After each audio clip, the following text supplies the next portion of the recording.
ആരാണ് ഇന്ത്യൻ ഭരണഘടനയുടെ ശില്പി എന്ന് പറയുന്നത്?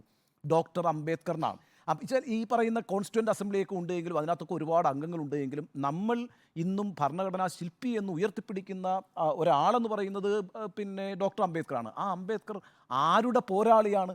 ആ അംബേദ്കർ എന്ന് പറയുന്നത് ഇന്ത്യയിലെ പിന്നോക്ക അതിപിന്നോക്ക ദളിത് വിഭാഗങ്ങളുടെ പ്രതിനിധിയായി നമ്മൾ ഉയർത്തി കാണിക്കുന്ന ഒരു വ്യക്തിത്വമാണ്. അപ്പോൾ അംബേദ്കർ എഴുതി തയ്യാറാക്കിയ ഒരു ഭരണഘടനയെ അട്ടിമറിക്കാനാണ് BJP ശ്രമിക്കുന്നത് എന്ന് വന്നാൽ, അല്ലെങ്കിൽ അത്തരത്തിലൊരു പ്രചാരണം ശക്തിപ്പെട്ടാൽ, അത് നിശ്ചയമായും BJPയുടെ വോട്ട് ബാങ്കിനെ അട്ടിമറിക്കും. കാരണം ഉത്തർപ്രദേശിൽ, ബീഹാറിൽ, മഹാരാഷ്ട്രയിൽ, രാജസ്ഥാനിൽ, മധ്യപ്രദേശിൽ, ഛത്തീസ്ഗഡിൽ ഈ ദളിത് പിന്നാക്ക വോട്ട് ബാങ്ക് എന്ന് പറയുന്നത് ചെറിയൊരു വോട്ട് ബാങ്ക് അല്ല.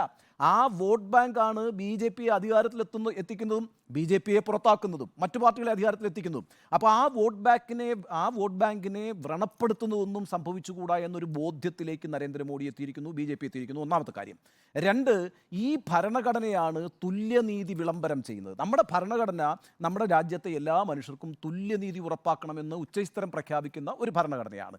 ആ തുല്യനീതിക്ക് വേണ്ടിയിട്ടുള്ള പോരാട്ടമാണ് സ്വാതന്ത്ര്യത്തിന് ശേഷവും ഈ പിന്നാക്ക വിഭാഗങ്ങളൊക്കെ നടത്തിക്കൊണ്ടിരിക്കുന്നതും. അവർക്ക് തൊഴിൽ സംവരണം വേണം, അവർക്ക് മുന്നോക്ക സമുദായങ്ങൾ മുഖ്യധാരയിൽ വലിയ ശക്തമായി നിൽക്കുമ്പോൾ അവരോടൊപ്പം എത്തിച്ചേരാൻ കഴിയുന്ന വിദ്യാഭ്യാസപരമായിട്ടുള്ള, തൊഴിൽപരമായിട്ടുള്ള, സാമ്പത്തികമായിട്ടുള്ള, സാമുദായികമായിട്ടുള്ള ഉന്നമനം ഉണ്ടാകണമെങ്കിൽ ഈ ഭരണഘടന അനുശാസിക്കുന്ന തുല്യനീതി ഉറപ്പാക്കപ്പെടണം. അപ്പോൾ ആ ഭരണഘടന അട്ടിമറിക്കപ്പെടുന്നു എന്ന് തോന്നലുണ്ടായിക്കഴിഞ്ഞാൽ നമ്മൾ ഈ ഉത്തരേന്ത്യയിലെ വോട്ടർമാരെയൊക്കെ അങ്ങ് വെറും രാമഭക്തന്മാരായിട്ടും ഹനുമൻ ഭക്തന്മാരായിട്ടും ഒന്നും അങ്ങ് എഴുതി തള്ളണ്ട. കാരണം അവർ ഇന്ത്യയുടെ രാഷ്ട്രീയ മാറ്റത്തിൻ്റെ ചാലകശക്തിയായി പ്രവർത്തിച്ചിട്ടുള്ള ഒട്ടനേകം ചരിത്ര സന്ദർഭങ്ങൾ ഉണ്ടായിട്ടുണ്ട്. അതാണ് ഞാൻ നേരത്തെ ചൂണ്ടിക്കാണിച്ച തെരഞ്ഞെടുപ്പിലെ കാര്യങ്ങൾ എന്ന് പറയുന്നത്. അപ്പോൾ അതുകൊണ്ട് ആ വിഭാഗത്തെ ഇപ്പോൾ പിണക്കിക്കൂടാ, അലോസരപ്പെടുത്തിക്കൂടാ എന്ന ഉത്തമ ബോധ്യത്തിൻ്റെ അടിസ്ഥാനത്തിലാണ് ഇതാ രാമായണം പോലെ, ഭഗവത്ഗീത പോലെ അതിവിശുദ്ധമായ ഒരു ഗ്രന്ഥമാണ്. ഞങ്ങളിപ്പോൾ ഈ സ്കൂൾ കുട്ടികളെ ഇതിൻ്റെ പ്രിയാമ്പിൾ പഠിപ്പിക്കാൻ പോകുകയാണെന്ന് കൂടി പ്രഖ്യാപിച്ചു നരേന്ദ്രമോദി. അപ്പോൾ ആ രീതിയിൽ ഇപ്പോൾ ഈ അതുകൊണ്ടാണ് ഞാൻ നേരത്തെ പറഞ്ഞ ഒരു എലീറ്റ് ക്ലാസിൻ്റെ മുമ്പിൽ പോയി നല്ല ഈ പ്രസംഗം നടത്തിയതെന്നേ. അത് മദ്രാസിലോ അല്ലെങ്കിൽ കൽക്കട്ടയിലോ ഡൽഹിയിലോ ഈ പറയുന്ന ബുദ്ധിജീവികളും പണ്ഡിതന്മാരും ഇരിക്കുന്ന ഒരു സദസ്സിനെ അഭിസംബോധന ചെയ്തുകൊണ്ട് ഭരണഘടനയെ ഉയർത്തിപ്പിടിക്കും എന്നല്ല നരേന്ദ്രമോദി പറഞ്ഞത്. സാധാരണക്കാരിൽ സാധാരണക്കാരായ മനുഷ്യരുടെ മുമ്പിൽ പോയിട്ടാണ് ഇത് പറഞ്ഞത്. എന്തുകൊണ്ടാണ്? അവർക്ക് ഈ ആശങ്ക രൂപപ്പെട്ടിരിക്കുന്നു. അല്ലെങ്കിൽ ആ ആശങ്ക അവർക്കിടയിൽ ഉണ്ടാക്കാൻ പാകത്തിൽ പ്രതിപക്ഷം അല്ലെങ്കിൽ BJPയുടെ പ്രതിയോഗികൾ പ്രവർത്തിച്ചത് വർക്ക് ചെയ്യപ്പെട്ടിട്ടുണ്ട് എന്ന് പിന്നെ മോഡിക്ക് ബോധ്യമുണ്ട്, BJPക്ക് ബോധ്യമുണ്ട്.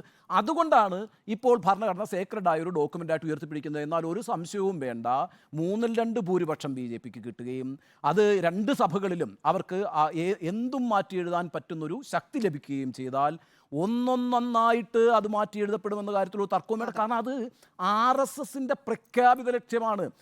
RSSൻ്റെ പ്രഖ്യാപിത ലക്ഷ്യത്തിൽ നിന്ന് അണുവിട മാറാൻ സംഘപരിവാറിലെ ഒരു സംഘടനയും അവർ അനുവദിക്കത്തില്ല.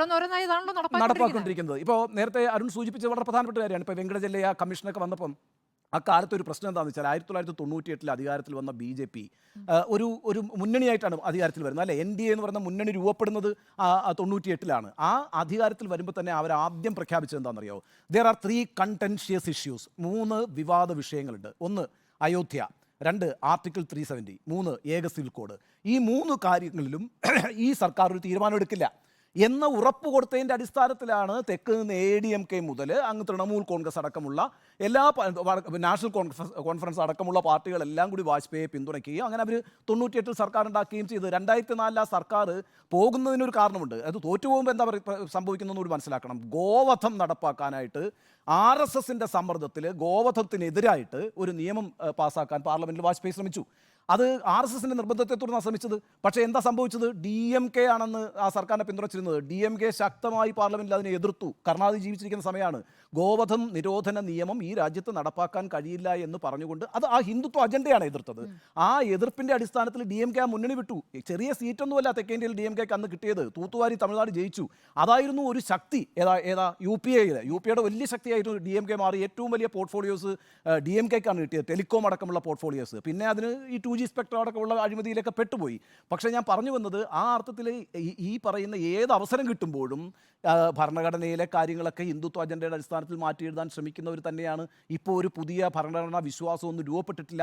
അടിസ്ഥാനപരമായി ഈ പറയുന്ന പിന്നാക്ക അതിപിന്നാക്ക ദളിത് വിഭാഗങ്ങൾക്കിടയിൽ രൂപപ്പെട്ടു വന്നിരിക്കുന്ന ഒരു ആശങ്ക, ആ ആശങ്ക ദൂരീകരിക്കേണ്ടത് അടിയന്തരമായ ആവശ്യമാണെന്നും ഇല്ലെങ്കിൽ വലിയ തിരിച്ചടി ഉണ്ടാകുമെന്നുള്ള ഉത്തമ ബോധ്യത്തിൻ്റെ അടിസ്ഥാനത്തിലാണ് ഇന്ന് ഗയയിലെ സാധാരണ മനുഷ്യന്മാർക്ക് മുമ്പിൽ പോയി നിന്ന് നരേന്ദ്രമോദി ഞങ്ങളിതാ ഈ ഭരണഘടനയിൽ വിശ്വസിക്കുന്നു. അത് അംബേദ്കർ വന്നാലും തിരുത്തി എഴുതാൻ കഴിയാത്തൊരു കാര്യമാണെന്നുള്ള ഉറപ്പ് നൽകുന്നത്. ശരി, ഭരണഘടനയിൽ